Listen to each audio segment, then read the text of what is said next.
Really?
जी, अस्सलाम वालेकुम, कैसे हैं आप लोग? बस हम 1 से 2 मिनट में स्टार्ट करते हैं।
जी, अस्सलाम वालेकुम। कैसे हैं आप लोग? मेरी आवाज़ क्लियर आ रही है? कोई चैट बॉक्स में बताएं, हम स्टार्ट करते हैं।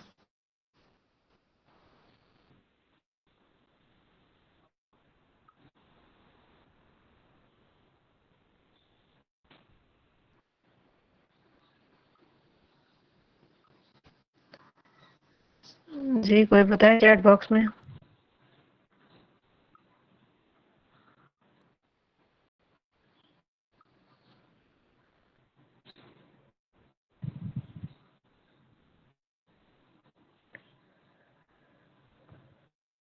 अच्छा, आज का जो हमारा सेशन है वो बेसिकली हाइपरटेंशन के बारे में होने जा रहा है, जो कि क्रॉनिक डिजीज है और जिसमें बहुत सारे हमारे सोसाइटी में लोग हैं जो कि सफ़र कर रहे हैं। लेकिन अब बात सिर्फ इतनी सी है कि हमने कौन सा ट्रीटमेंट लेना है और कौन सा ट्रीटमेंट हमारे लिए या किसी भी टाइप के पर पेशेंट के लिए इफ़ेक्टिव होगा।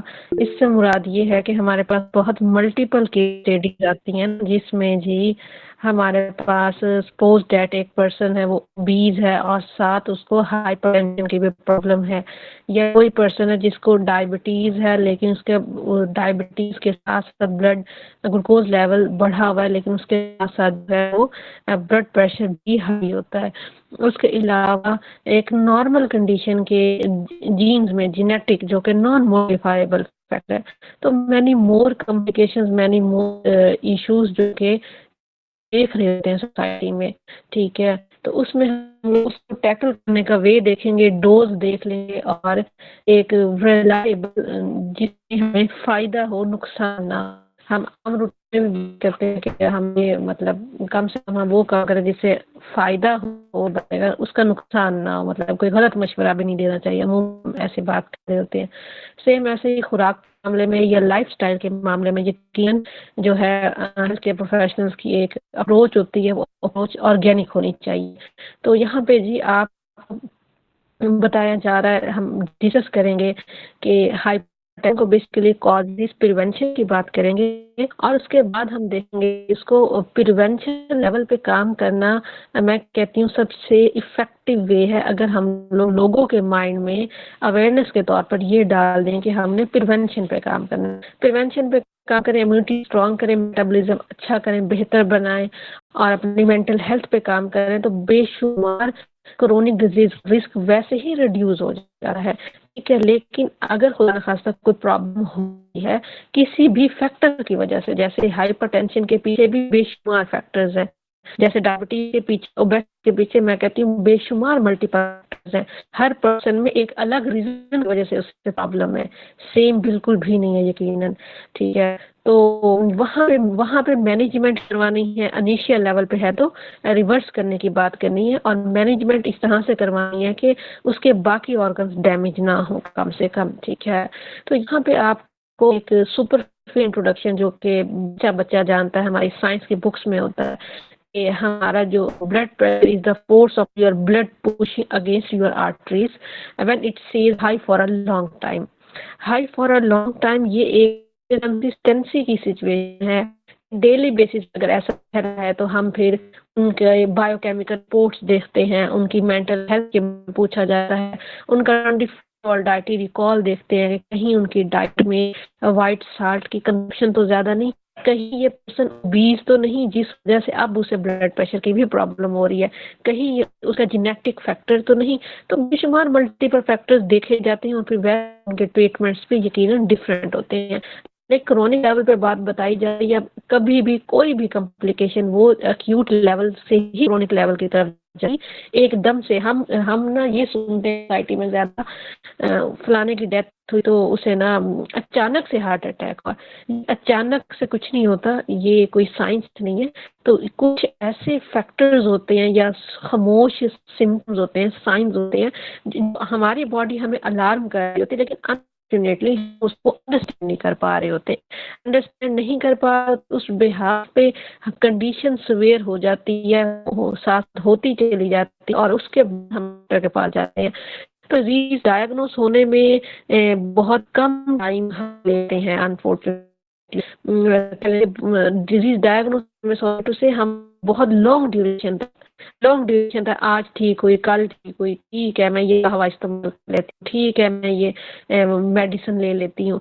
तो उम्र ठीक है मैं फिजिकल एक्टिविटी कर लेती हूँ, ठीक है मैंने फलाना वीडियो देखी थी, कुछ सुना था, तो ओके नो प्रॉब्लम।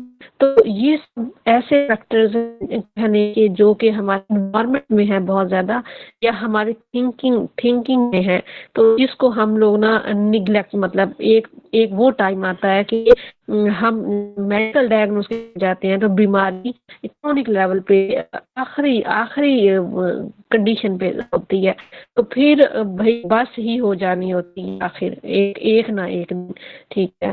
तो वहां पे हम कहें कि फिर सिवियरिटी वाली कंडीशन में हार्ट, किडनीज या ब्रेन, खुदा ना खास्ता, तो इस इन सब सिचुएशन से बचने के लिए हम लोग ने इस कंडीशन में अपने आप को आने से ही पहले बचाना है कि अल्लाह ना करे हम कोई भी ऐसा फैक्टर जो है इसमें प्रॉब्लम ना क्रिएट करे, वो चाहे हमारी एज भी एक फैक्टर है, इम्पोर्टेंट फैक्टर, और नॉन मॉडिफाइबल फैक्टर है। एज को भी यकीनन हम लोग मॉडिफाई नहीं कर सकते, कोई भी एज को जो है वो कम नहीं कर सकता, ज्यादा अपनी मर्जी से नहीं कर सकता, ठीक है। तो खैर इसमें कुछ आपको टाइप्स बताई जा रही, प्राइमरी हाइपरटेंशन, एक्सटेंशनल प्राइमरी मतलब एक क्रोनिक लेवल तक बात नहीं गई, ठीक है, एक ऐसी बात के जिसको आप अभी अपने घर में कर सकते हैं, ठीक है, अभी सिवियरिटी तक बात नहीं की। तो यहाँ पे मोस्ट कॉमन बताया जा रहा है 90-95% केसेस जो है वो ज्यादा देखे गए हैं,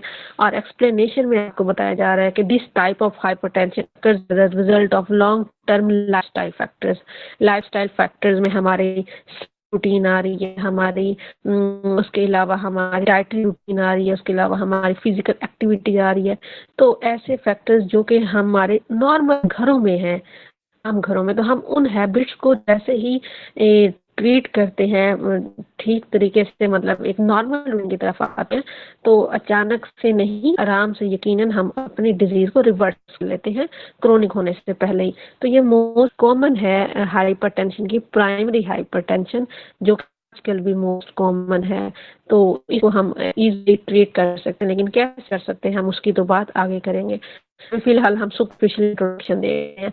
उसके बाद जिस सेकेंडरी हाइपरटेंशन है, सेकेंडरी हाइपरटेंशन में बताया जा रहा है कि with hyper is caused by an underlying medical condition, an underlying medical condition जैसा कि मोटापा है, तो मोटापा जो है रिस्क को इंक्रीज कर रहा है कि पर्सन अगर वेट मैनेजमेंट नहीं करेगा विद इन लिमिटेड टाइम, जो जितना उसने टारगेट अचीव करना है, उसने हेल्दी लेके आना है, उसने 5 kg वेट लॉस करना है, 10 kg करना है फैट लॉस या बेली फैट कम करना है, तो यकीनन उसका रिस्क जो है वो रिड्यूस ही रहेगा, ब्लड प्रेशर इंक्रीज होने के चांसेस नहीं होंगे।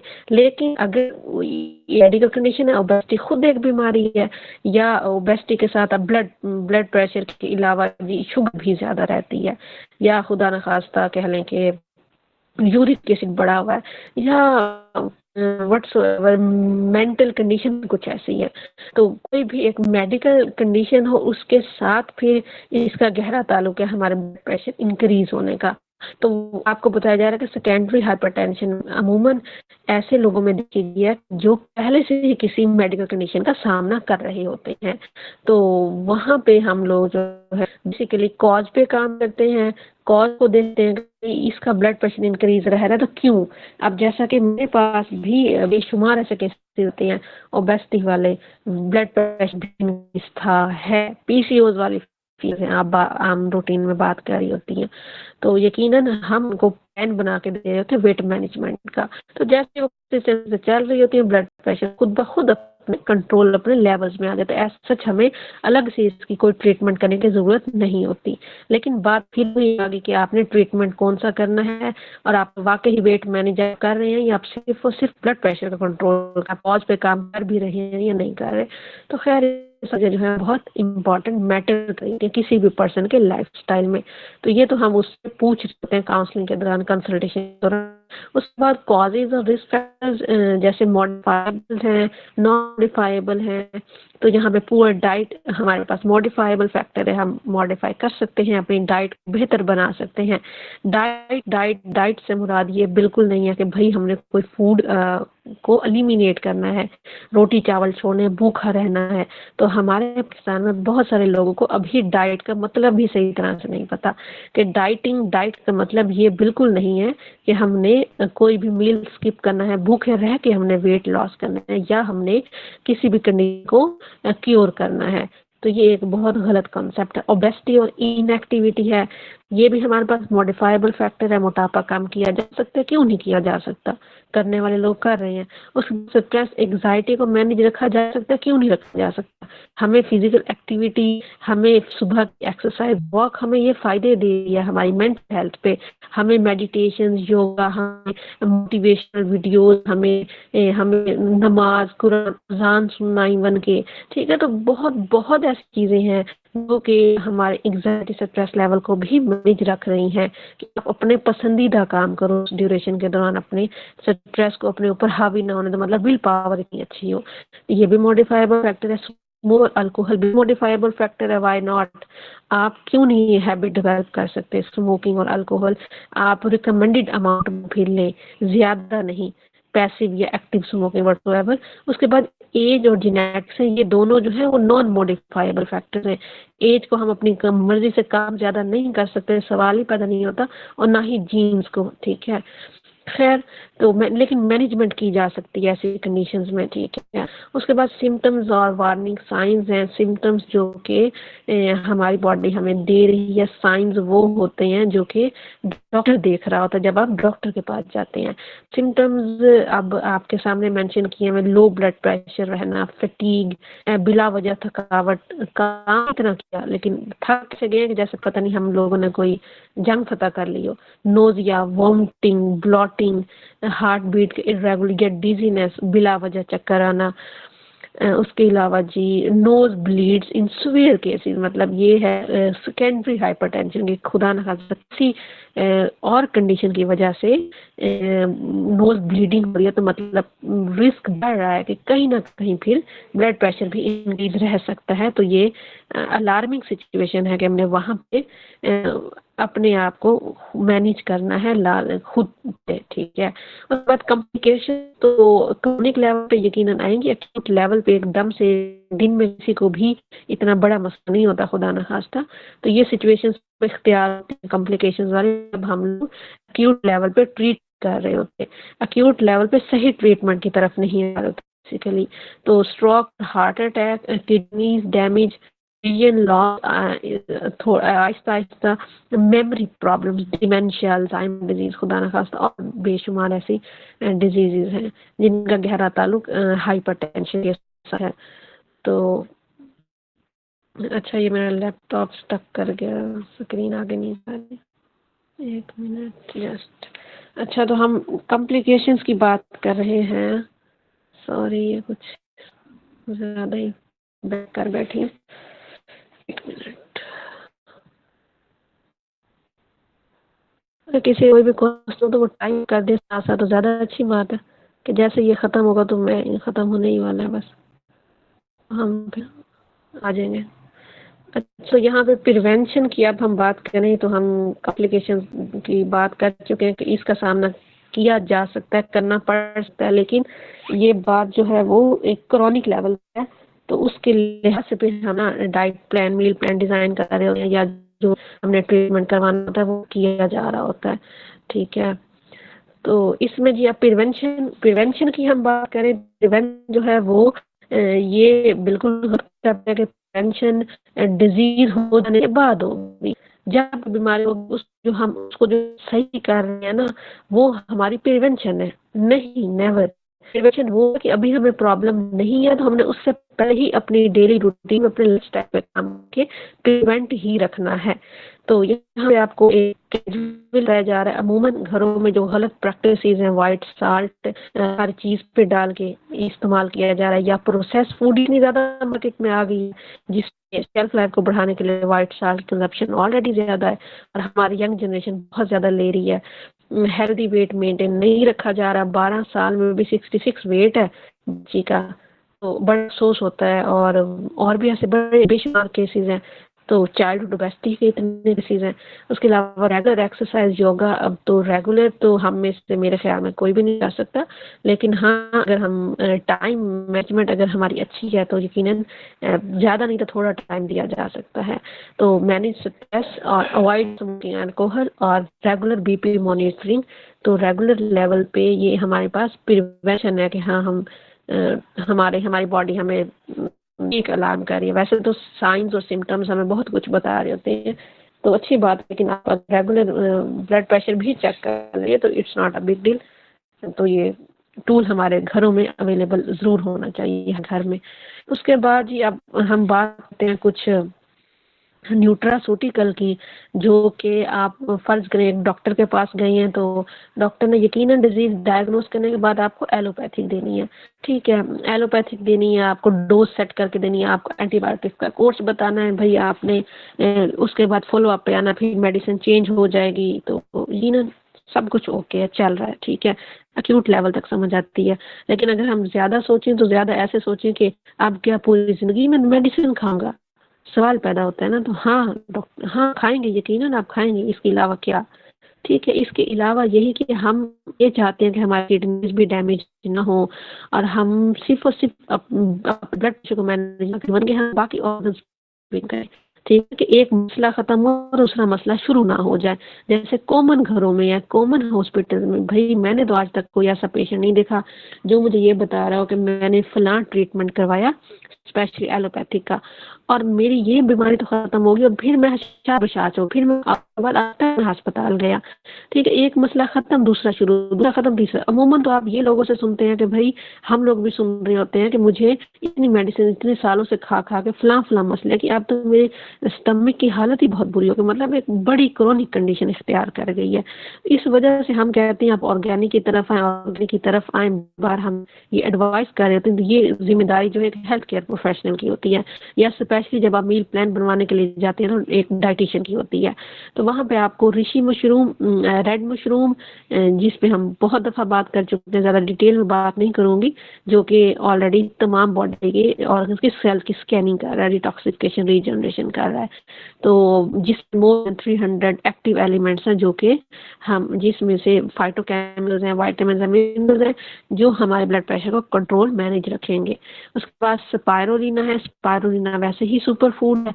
तो अब जो मशरूम की डोज़ की अगर मैं बात करूँ तो ये पाउडर फॉर्म में है, तो इसमें 3 टेबल स्पून या टी-स्पून, आप टी-स्पून, सॉरी टेबल स्पून तो टू मच हो जाएगा, तो हस्ब ज़रूरत पानी ऐड करके इस्तेमाल करें सारे दिन। जिसका ब्लड प्रेशर ज़्यादा इंक्रीज़ रहता है या जिसको ब्लड प्रेशर के साथ-साथ और भी इश्यूज़ हैं, जैसे डायबिटीज़ है, ओबेसिटी है, तो जो मशरूम ये वेट मैनेजमेंट भी करवा होता है। तो आप कंसिस्टेंसी से यूज़ करें, इंशाल्लाह ये खुद ब खुद जो है प्रॉब्लम्स आपके एक इश्यू नहीं, ओवरऑल तमाम इश्यूज़ सॉल्व होना शुरू हो जाएँगे। उसके बाद स्पाइरुलिना जो है टैबलेट फॉर्म में भी होती है, पाउडर फॉर्म में भी होती है। तो अब बहुत सारी कंपनीज़ हैं जो बना रही हैं, जिसमें हम डीएसएन भी एक न्यूट्रास्यूटिकल ब्रांड है, जैसे बाकी ब्रांड्स हैं इंटरनेशनल और नेशनल लेवल पे जो कर रहे हैं। तो स्पाइरुलिना आप कोशिश करें कि खाने के कुछ वक़्फ़े के बाद ना, 1 घंटे, डेढ़ घंटे के बाद आप अगर अडल्ट पर्सन है कोई जिसको ब्लड प्रेशर के साथ शुगर भी है और न्यूट्रिशनल डेफिशिएंसीज़ भी हैं, या कोई मैनेजमेंट का केस आ जाता है देखा जाए तो आप यकीनन उसको 2 टैबलेट्स दे दें तो अच्छी बात है, वेल एंड गुड है 2 टाइम। वरना अगर ज़्यादा मसला है तो आप सिंपल 1-1 पे भी रख सकते हैं, सुबह शाम, ठीक है? 2 टाइम कोशिश करें लाज़मी, और खाली पेट नहीं, आपने चाहिए खाने के बाद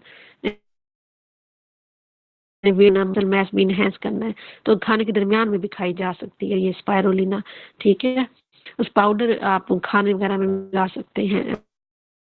प्रेग्नेंट लेडीज़ हैं, लगता है किसी ने ब्लड प्रेशर कंट्रोल करना है, किसी ने शुगर करनी है, खुदा न खास्ता कोई कैंसर के फर्स्ट स्टेज पे है, सेकंड स्टेज पे है, कीमो हो रही है, डाइट इतनी अच्छी नहीं है, कैलोरिक इंटेक पुअर है, खुराक की कमी कहाँ से पूरी करें, डॉक्टर से पूछा जा रहा होता है। खुराक की कमी पूरी करने के लिए हमें कोई मेडिसिन बता दें। अब बेचारे लोगों को नहीं पता कि भई ये मेडिसिन नहीं है, ये खुराक है। तो हमारा काम है उनको बताना, उनको रिकमेंड कर देना, सिंपल। उसके अलावा मॉर्निंग ये भी एक जूस है, नोनी फल है, जैसे बाकी फ्रूट्स वगैरह हैं, तो ये भी बेसिकली हार्ट है को वेस्कुलर फ्लेक्सिबिलिटी को इम्प्रूव कर रहे होते हैं, इन्फ्लेमेशन को बेसिकली कम कर रहे होते हैं। ठीक है, तो ये मोरिंसी जूस जो है ये आप अगर परचेज करते हैं या किसी को रिकमेंड करते हैं या किसी को डोज आपने बनानी है, तो जो मैं जैसे इस्तेमाल करवाती हूँ, तो मैं इस्तेमाल करवाती हूँ, इससे बॉडी से टॉक्सिन रिमूव होंगे, तो सुबह निहार मुँह। ठीक है, तो ये तीनों कॉम्बिनेशन भी बना के दिए जा सकते हैं मील प्लान के साथ, किसी और ट्रीटमेंट के साथ। ठीक है, न्यूट्रिशनल पॉइंट ऑफ व्यू से। और क्योंकि मेडिसिन आप जितनी भी अच्छी ले लें, नॉट एट ऑल, आप जितने भी डॉक्टर के पास चल जाए, हम आप रोक नहीं रहे। ये आप हम आपको रोक नहीं रहे, हम रोकने वाले होते भी कोई नहीं है, सही है। लेकिन कभी भी मेडिसिन हमारी खुराक की कमी को पूरा नहीं कर सकते, ये सवाल नहीं पैदा हो सकता।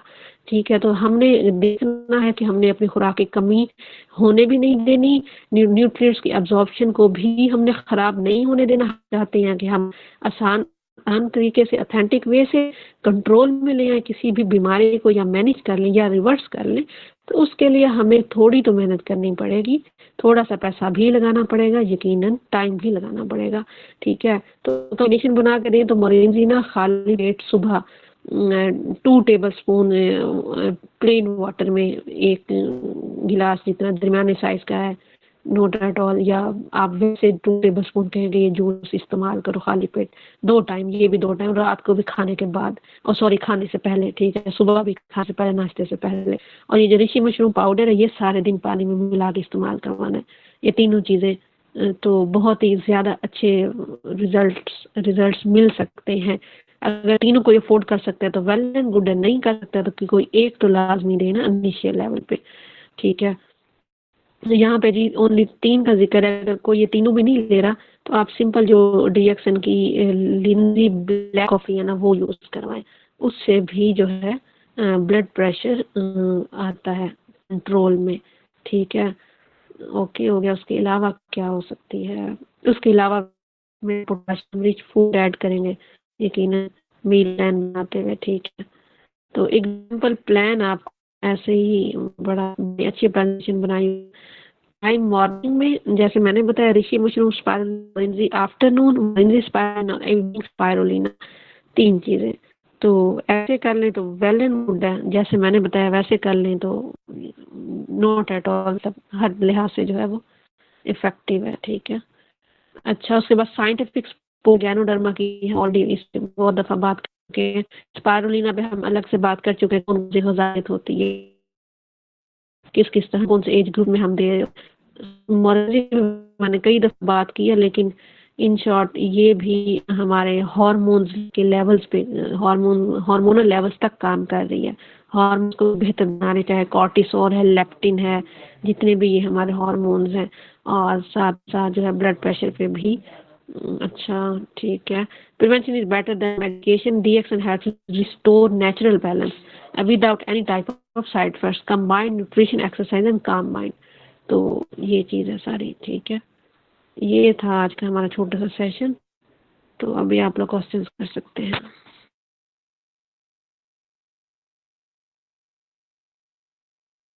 मैम आपसे जिस तरह कहा था कि स्पाइरुलिना, वैसे काफ़ी जब आप काफ़ी इसका जिक्र करती हैं, तो क्या ये हर एक बीमारी का इलाज इस मतलब आप कर सकते हो? कोई भी ये वाली मतलब आप काफ़ी ये इसका वो ज़िक्र करती हैं कि हाँ, जैसे अपनी क्लासेस में भी, तो क्या ये इतनी इम्पोर्टेंट है? आप इसमें सारे न्यूट्रिशनल रिक्वायरमेंट हमारे पूरे हो रहे हैं? हाँ जी, बिल्कुल ऐसा ही है। बेसिकली ये BSHND के जो आजकल भी जितने भी हमारे बाद में बैच वगैरह है, तो अब तो बाकायदा ये न्यूट्रिशन के स्टूडेंट्स को इसके बारे में ग्रेजुएशन लेवल पे यूनिवर्सिटीज़ में भी पढ़ाया जा रहा होता है। तो ये super DX sorry, world health organisation ने इसे सुपर फूड डिक्लेयर किया, बेसिकली डिक्लेयर किया। उसके अलावा फिर हम अगर हम हेल्थ केयर प्रोफेशनल्स हम बात करें कि हम जब से काम करें तो क्या वाकई हम लोगों ने इस्तेमाल करवाई हैं ऐसे केसेस में, तो हम बात कर रहे हैं। तो मैं तो वेट गेन वाले लोगों को भी देती हूँ, वेट लॉस वाले लोगों को भी, और उसके अलावा मैं दे रही हूँ स्पेशली प्रेग्नेंट लेडीज़ को दे रही हूँ, लैक्टेटिंग मदर्स को, और उसके अलावा चाइल्डहुड ओबेसिटी के केसेस में भी, ठीक है। तो ऑलरेडी हर कंडीशन में, और ब्लड प्रेशर वाले कंडीशन में भी, और इवन कि शुगर वाले कंडीशन में भी, तो ये वाकई ही एक सुपर फूड है। और इसको यूज़ करवा के हेल्थ बेनिफिट्स, और सबसे ज़्यादा अगर कंपनी की तरफ से कोई प्रोडक्ट जा रही है मेरी तरफ से, मेरे वैसे तो मिलियंस में मतलब यूज़र्स हैं कंपनी के और डिस्ट्रीब्यूटर्स हैं, मिलियंस से भी अब तो मेरे ख्याल में अमाउंट क्रॉस कर गई होगी।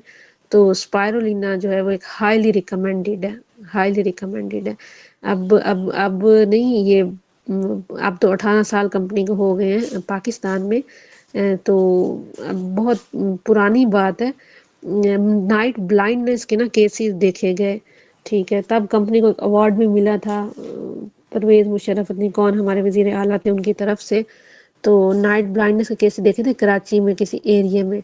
तो डीएक्सन की स्पायरुलिना और ऋषि मशरूम पाउडर, रेड मशरूम, ये 2 इस्तेमाल करवाए थे और रिवर्स किया था नाइट ब्लाइंडनेस को। तो वहाँ से क्या, फिर तो अब तो बहुत ज़्यादा साल हो गए, मुझे खुद अब 4 साल हो गए। अभी कल भी ऑर्डर गया है तो स्पायरुलिना का ही गया लाहौर में। अभी आज मैंने एक मील प्लान बनाया तो मैंने उस बच्ची को भी स्पायरुलिना दी है। ये बात है सारी। तो मैम ये जो हाइपरटेंशन के बारे में आपने बताया, तो इसमें जिस तरह हम कहते हैं ना कार्डियक अरेस्ट हो जाता है एकदम, तो क्या इसकी भी यही रीज़न है कि आपका जो ब्लड प्रेशर है वो एकदम शूट अप हो जाता है, तो इस वजह से ये चीज़ हो जाती है? इसकी भी रीज़न्स, क्योंकि कई फिट लोग भी होते हैं उनको भी हो जाता है, जैसे जिम में, या जो जिम ज़्यादा करते हैं, या कोई कोई भी केस में, मतलब ये मैंने काफ़ी सुना है कि कार्डियक अरेस्ट हो गया अचानक ही ना। जी, जी, बिल्कुल ऐसा ही है। देखें कार्डियक अरेस्ट हो या कोई भी कॉम्प्लिकेशन हो, हमने सुना कि अचानक हो गया, ठीक है? हमने कहीं से भी सुन लिया, लेकिन पहली बात तो ये कि हमें उनकी पूरी केस स्टडी पता ही नहीं होती। क्या ख़्याल है? ऐसे ही ना? या तो जी जी जी। पूरी, हाँ, पूरी केस स्टडी हमें पता ही नहीं होती, हमें तो अचानक से पता चलता है कि ये प्रॉब्लम हो गई है। नहीं लेकिन नहीं, इन शॉर्ट, उनकी कोई हार्ट में ब्लॉकेज हो रही होगी, हाँ, उनकी जो देखिए ना, वेन्स होंगी, जो देखिए उनके बेसिकली चैम्बर्स हो रहे होंगे ब्लॉक। हाँ जी। हाँ, तो वो एकदम से तो नहीं हो रहे होंगे, वो पहले की कंडीशन होगी, यकीनन रह रही होगी ऐसी कंडीशन ऑन एंड ऑफ, कि ब्लड जो है वो प्रॉपरली सर्कुलेट ही नहीं कर रहा ब्रेन की तरफ, ऑक्सीजन की सप्लाई ही बहुत ज्यादा कम हो रही है,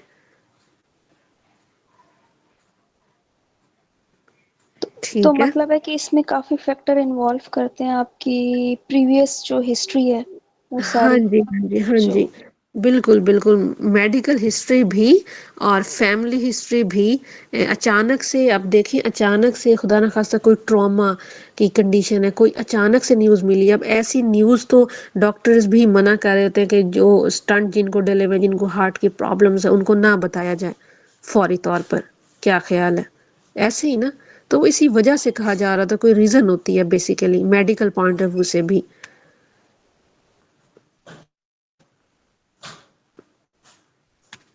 जी।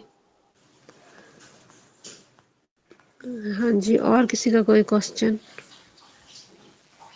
अस्सलाम कुछ, वालेकुम। जी, वालेकुम अस्सलाम। यस मैम, तो मैं इसमें कुछ ऐड करना चाहता हूँ। जो आपने क्वेश्चन किया था बहुत ही ब्यूटीफुल था।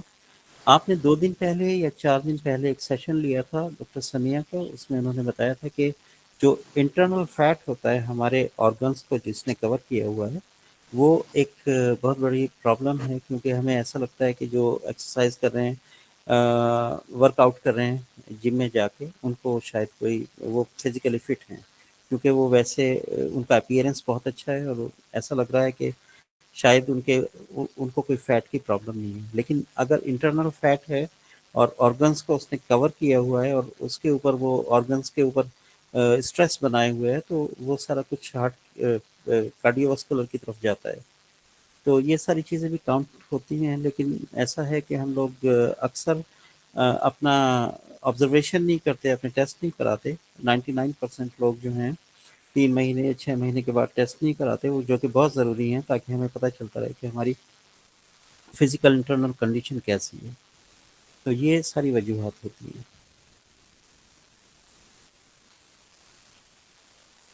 स्ट्रेस से भी होता है आई थिंक सो, जब स्ट्रेस हो या आपको जो है वो डायबिटीज़ या इस तरह की चीज़ हो, उससे भी ये आपके एकदम रेज़ हो जाता है आई थिंक सो।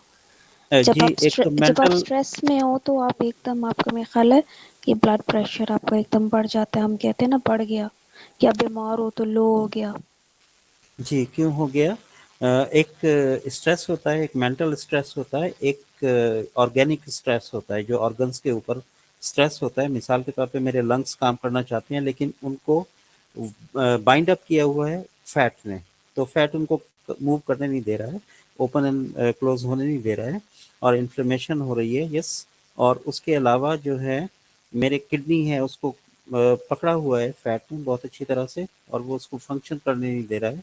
इसी तरह से जो चीज़ें हैं, वो हमारा जो अंदर से स्ट्रेस आता है, वो एक अलग चीज़ है। हमारा मेंटल स्ट्रेस ऑफ कोर्स ये इसके ऊपर, क्योंकि हमारा जो न्यूरॉन सिस्टम है, वो सारा कुछ हमारे बॉडी को जो मैसेज देता है, हमारे जो अभी डॉक्टर साहब ने आपको मोरेंजी के बारे में बताया, हमारे हार्मोन्स जो हैं वो सारे डिस्टर्ब होते हैं, और उसके बाद जो है वो हमारे ऑर्गन्स को रॉन्ग मैसेज मिलता है।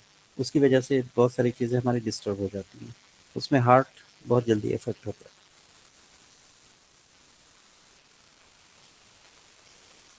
क्योंकि हार्ट तो एक मेन ऑर्गन है ना, तो वो आपके ज़ाहिर है जब आपकी बॉडी का कोई भी पार्ट डिस्टर्ब होगा तो मेरा ख़्याल है ये अफ़ेक्ट होता है। नहीं, ऐसा नहीं है। सबसे पहले हमारा जो है मेटाबॉलिक सिस्टम वो इफेक्ट होता है सबसे पहले, क्योंकि हमारे न्यूरॉन्स जो हैं माइंड के बाद सबसे ज़्यादा हमारे मेटाबॉलिक सिस्टम के साथ होते हैं। जो हमारा लीवर होता है उसके साथ हमारे इंटरकनेक्टेड होते हैं न्यूरॉन्स सबसे ज़्यादा।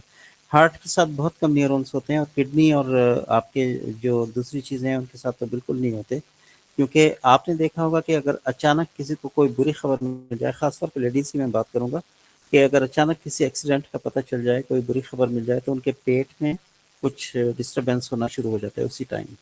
तो इसकी वजह सिर्फ यही है कि उनको उनको उनका माइंड जो है वो उनके लीवर के साथ कम्युनिकेट कर रहा है। तो उसके बाद फिर हार्ट के ऊपर आता है। लेकिन हार्ट जो है, क्योंकि उसकी पंपिंग बढ़ जाती है, अगर हम कोई ऐसी खबर सुनते हैं, और जो पंपिंग बढ़ा रहा है हार्ट अपने अपने फंक्शन को जो है फास्ट कर रहा है, तो उसके ऊपर जो फैट है वो उसको करने नहीं दे रहा है। ये सारी चीज़ें आ जाती हैं, और कुछ हमारी वेन्स और क्या कहते हैं आर्टरीज के अंदर जो फैट जमा हुआ होता है, वो हम ब्लॉकेज का सबब बनता है। इसी वजह से आपने देखा होगा कि बहुत सारे लोग दुबले पतले दिखाई देते हैं, लेकिन उनको हार्ट प्रॉब्लम आ जाती है। ठीक है ना? Yes, anyone else has any question, please?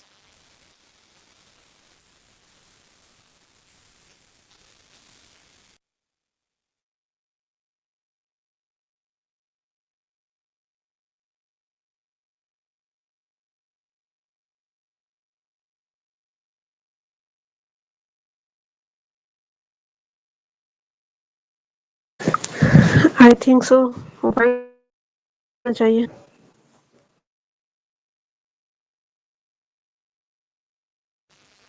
Okay, guys, let us find up the session for today, inshallah. We have taken a good time with you, and thank you very much for joining our webinar. And we are trying to spread out all the information and all the positive things in all over our community. And we want to make a very strong community all over the Pakistan and all over the world, who will have, uh, thank you very much, Hafiz, who will have the our motive, health, wealth, and happiness, and we will bring it all together, inshallah. So अब हम इस session को close up करते हैं। 2 दिन के बाद फिर आपसे मुलाकात होगी, तब तक अपना बहुत सा ख्याल रखिएगा। अल्लाह हाफिज़।